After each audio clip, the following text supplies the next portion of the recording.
911 Արևիկ ռադիոկայանի եթերում 911 հաղորդաշարի հերթական թողարկումն է, ես Տաթևիկ Շատյանն եմ, բարի օր։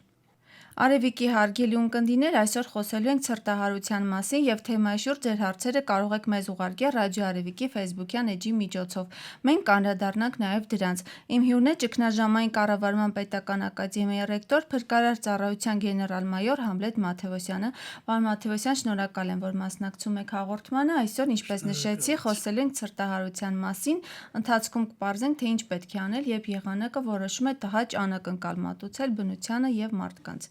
Սկսենք այս երևույթի նկարագրությունից։ Երևույթի նկարագրությունը կապված է անտիցիկլոնների հետ, ընդհանրապես ցրտահարությունը անտիցիկլոնների հետ է կապված, որոնք որ պարզ եւ պարսկա եղանակներին առաջացնում են ջերմաստիճանի կտրուկ անկում, իսկ ջերմաստիճանի կտրուկ անկումը հանգեցնում է բույսերի, հյուսվածքների եւ պտուղների քայքայմանը, ոչնչացմանը ավելի շուտ, տարբեր օրգանների ոչնչացմանը։ Հայաստանի որ տարածքներում են ավելի հաճախ ցրտահարություններ լինում։ Գիտեք, ցրտահարությունները շատ հետաքրքիր է, որ լինում են ցածրադիր վայրերում, բարձրադիր վայրերում չեն լինում, հետևաբար հարթավայրերում ցածրադիր, օրինակ Արարատյան հարթավայրը բավականին այդ տեսակետից վտանգավոր է, այստեղ հավանականությունը ցրտահարության 45-ից 50% է ամեն տարի փաստորեն, եւ Տավուշի մարզում ընդհանրապես հովիտներում, տարբեր հովիտներում, ցածրադիր վայրերում, իսկ լեռնային մասերում չեն լինում, հիմնական պատճառը նա է, որ սառը օդը գիտենք, որ իջնում է ներքև եւ ներքևում առաջացնում է սառցե լճակներ, սառը օդի լճակներ, որոնց հետևանքով տեղի ունենում ցրտահարություն։ Ձեր ուղեցույցներում դուք ցրտահարության 3 տեսակ եք առանձնացնում, կնշեք դրանք։ Այո, իհարկե, ցրտահարության առաջին տեսակը դա ճառագայթային ցրտահարությունն է, երկրորդ տեսակը ադվեկտիվ ցրտահարությունը եւ երրորդը խառը ցրտահարություններն են։ Ճառագայթային ցրտահարությունը կապված է այն հանգամանքի հետ, որ ցերեկը տաք եղանակին հողը տաքանում է, բայց գիշերը տեղի է ունենում ջերմության անջատում եւ սառչում է ներքևի մասերում, որը կոչվում է ճառագայթային ցրտահարություն։ Այստեղ ջերմաստիճանը կարող է իջնել մինչև 2 աստիճան, մաքսիմում 3 աստիճան, իսկ ադվեկտիվ ցրտահարությունը կապված է ցուրտ հոսանքների մուտքի հետ, երբ ցուրտ հոսանքներ են մուտք գործում, ապա կարող է ջերմաստիճանը հասնել մինչև -6 աստիճանի եւ բավականին վտանգավոր լինել բույսերի համար, եւ այս երկուսի խառնուրդը կոչվում է խառը տեսակ, այսինքն երբ պարսկա այս դրանց նախորդում է այդպիսի ցուրտ հոսանքների մուտքը, ապա առաջանում է խառը տեսակ, ինչը շատ առանձնահատուկ է Արարատյան հարթավայրին։ Արարատյան հարթավայրում հիմնականում խառը տեսակներն են լինում։ Իսկ մեր տարածաշրջանին դրանցից որ տեսակն է բնորոշ։ Բնորոշ է առաջին 2 տեսակը, ճառագայթայինը եւ խառը տեսակը հիմնականում։ Հիշեցնեմ, որ իմ հյուրն է ճգնաժամային կառավարման պետական ակադեմիայի ռեկտոր, փրկարար ծառայության գեներալ-մայոր Համլետ Մաթևոսյանը եւ այսօր խոսում ենք ցրտահարության մասին։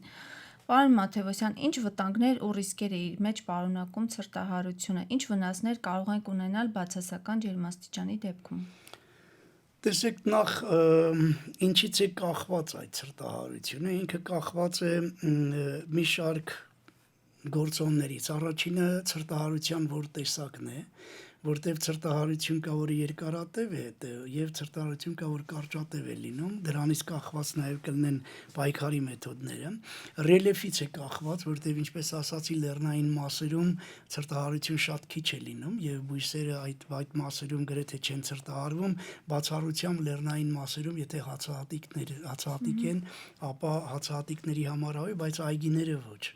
Այս առումով տարբերություն կա, այնուհետև շատ է կախված բույսի զգայունության աստիճանից, ցրտի նկատմամբ ինչ զգայունության աստիճան կա, դրա համար մենք նույնիսկ ծառատեսակներ կան, որ համարում ենք շուտ են ցրտահարվում, եւ վնաս հասցնելու տեսակետից, թե այդ ցուրտ սառը ջերմաստիճանը ինչ տևողությամբ է ընդհանրապես ազդում, այսինքն կան մի շարք գործոններ, որոնք բերում են դրան։ Շատ զգայուն են ծառերի ծաղկակոկոմները ցրտի նկատմամբ շատ զգայուն են նաև ծաղիկները, այդ պատճառով շատ շուտ են ցրտահարվում ծաղիկներն ու ծաղկակոկոմները եւ ընդհանրապես հյուսվածքները ծառերի, որոնք բնականաբար ազդում են բերքատվության վրա։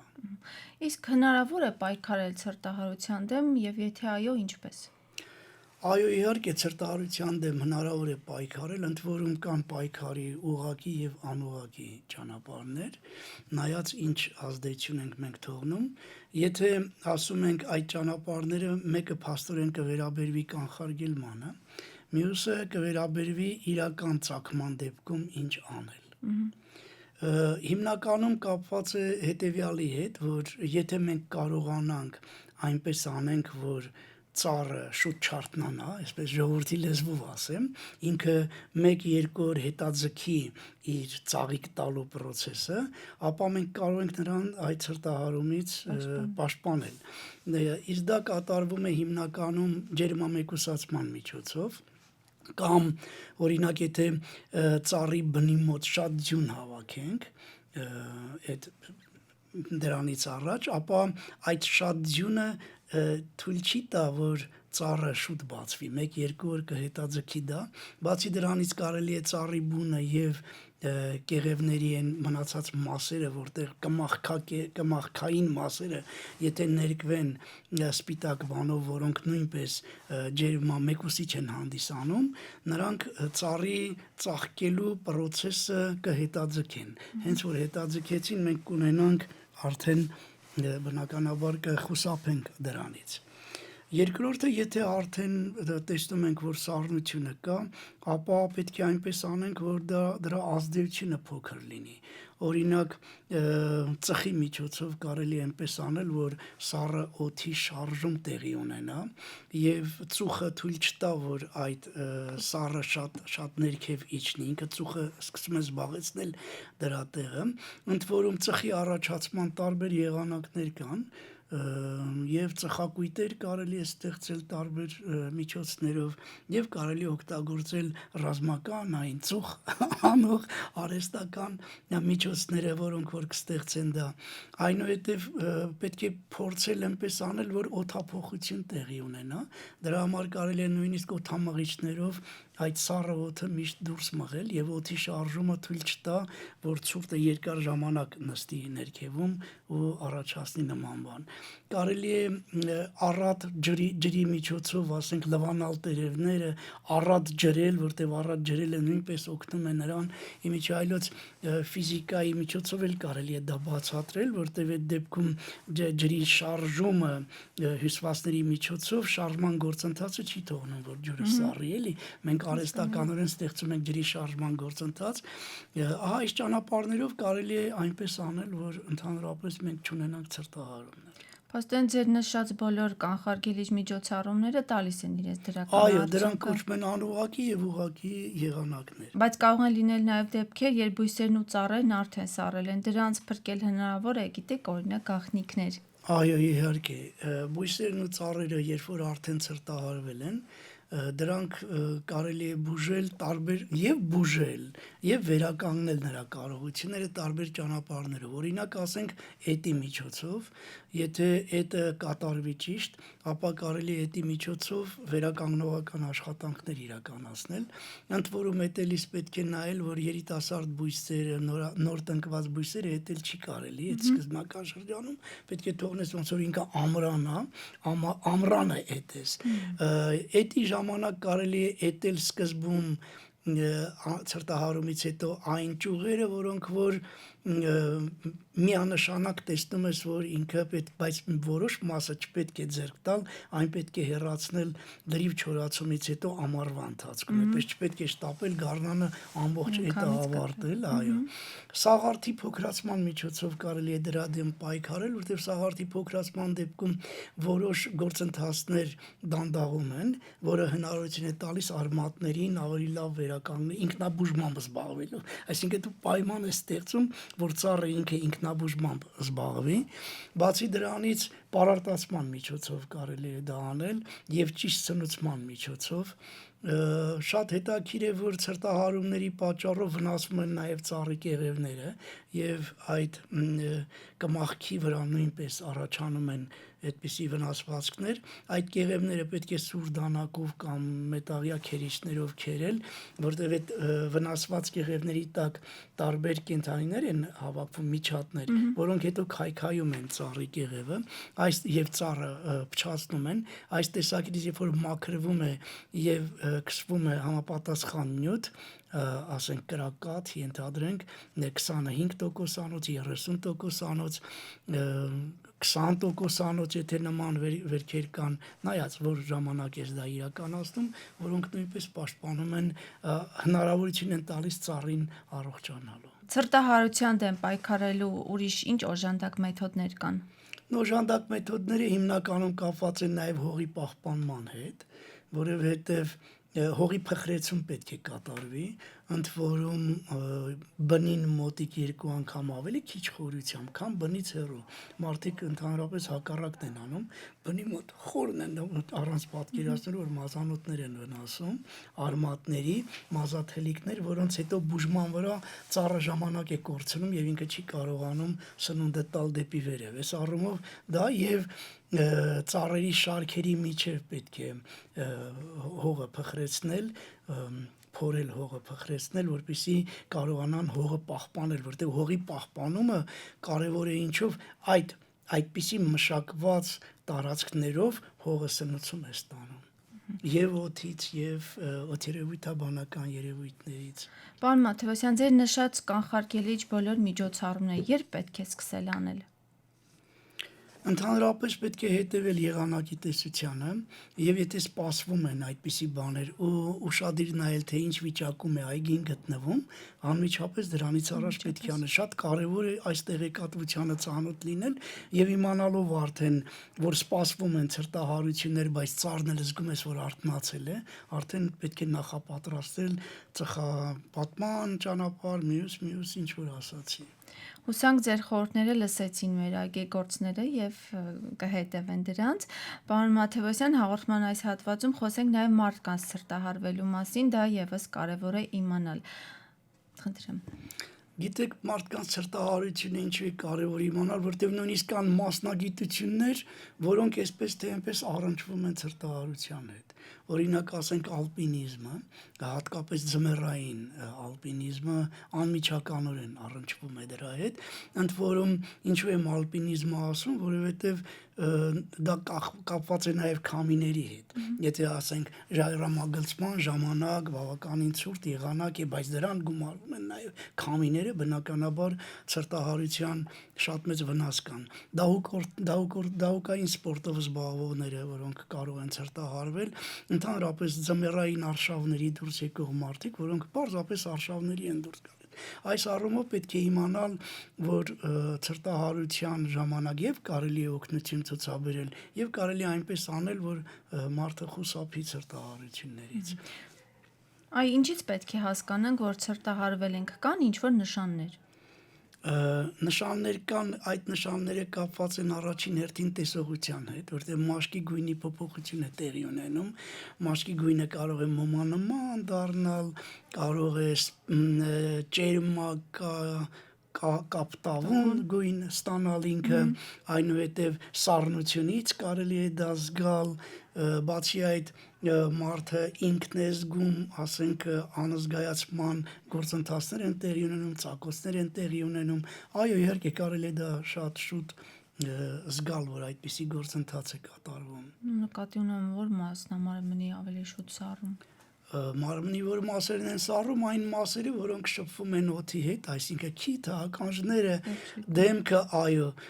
բացի դրանից ձեռքերը, ձեռքերի մատները, վերջույթները, ոտքերի մատները կարող են սառել, ոտնաթաթերը, ընդ որում այդ սառելը կապված է նաև կոշիկներից, թաց կոշիկներ կարող են լինել, թաց ձեռնոցներ կարող են լինել խոնավ, նման հիմնականում վերջույթներն են եւ դեմքի մասերը։ Իսկ այդ նշանները նկատելու դեպքում ինչպես պետք է օգնենք տուժածին, ինչ կարելի անել այդ ժամանակ եւ ինչից պետք է խուսափել։ Տեսեք, ընդհանրապես լավ կլներ մենք բանանենք, որ 3 տեսակի ցրտահարություններ կան։ Որոնք են դրանք։ Հա, ցրտահարություններ կան, որոնք կոչվում են մակերեսային, այսինքն ինքը տենց առանձնապես խորը բաներ չի թողել, մակերեսայինի դեպքում միայն վերին հյուսվածքներն են ցրտահարվում, վնասվում։ Կա մասամբ թափանցող ցրտահարություն, որտեղ արդեն մաշկի 2 շերտերն են վնասվում, եւ կա խորը թափանցող ցրտահարություն, որի ժամանակ հյուսվածքները նույնպես վնասվում են, բայց բոլոր դեպքերում անհրաժեշտ է հանել կոշիկները, գուլպաները, այդ թաց ձեռնոցները եւ շատ զգուշ դրանք նոր կոշիկներ, ոչ թաց ձեռնոցներ եւ այլն փոխարինել, բայց շատ կարեւոր է իմանալ, որ այդ մարմնի չի կարելի հենց այնպես տաքացնել։ Օրինակ շատերը կարող են տաքով փչել, բան չի կարելի։ Պետք է տաքացումը կատարվի մարմնի ջերմաստիճանի միջոցով, դնել ձեռքերը թևատակերին, կրծքի վրա, այսինքն մարմնի ջերմաստիճանի միջոցով փորձել տաքացնել։ Շատ կարևոր է, որ մարդու մատների վրա եւ ձեռքին չպետք է թողնել զարդեղեն ու ժամացույց, ինչու որտեղ ժամացույցի զարդեղենի միջոցով ջերմության անջատում է տեղի ունենում, առանց այն էլ մարմինը սառն է, եղած ջերմությունն էլ նրանց միջոցով տրվում է դեպի մթնոլորտ, մյուս կողմից էլ եթե այտուցվեց, հետո ինքը կարող է այլ հիմնախնդիրը առաջացնել, չկարողանան հանել եւ դա բերի վիրահատական գործընթացների իրականացման, այդ պատճառով դրանցից մարմինը պետք է ազատել անպայմանորեն, որից հետո անհրաժեշտ է այդ փոքրիկ տաքացումը բանը իրականացնել մարմնի ջերմաստիճանի միջոցով, այդ տաք հագցնել եւ փորձել տեղափոխել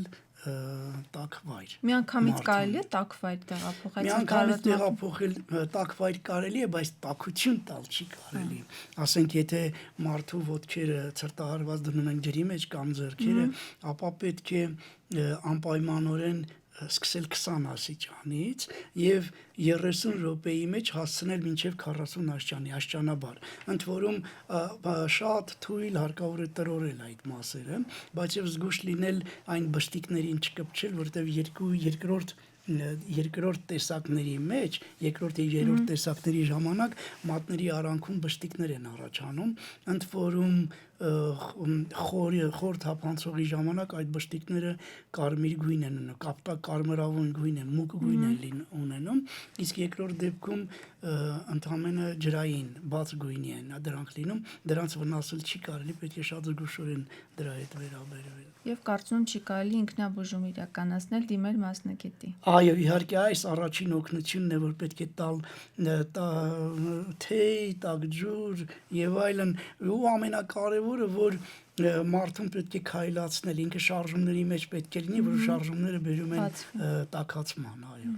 Լավ, ունեք ավելացնելու բան։ Չէ, շնորհակալություն։ Ես էլ եմ շնորհակալ զրույցի եւ օգտակար խորհուրդների համար։